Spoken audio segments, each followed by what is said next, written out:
presented by Lotus Music। अरे भूसट के बादाम कहाँ गिरल बा टूट के अवतार मजा राजा कवना से लूट के बोला ना हो। अरे भूसट के बादाम कहाँ गिरल बा टूट के अवतार मजा राजा कवना से लूट के रोहे पायली की जुलिया हो रोहे पायली की जुलिया हो कौना सब दिन के सौतरवती पुलिया हो कौना सब दिन के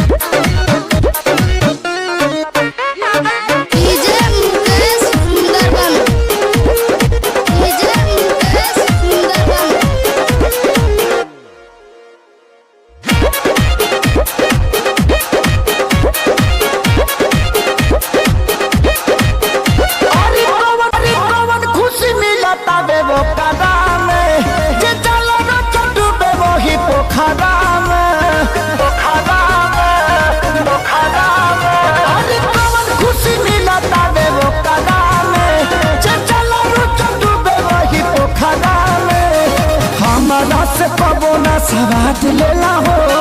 खेतवा में हमारा न खाद देला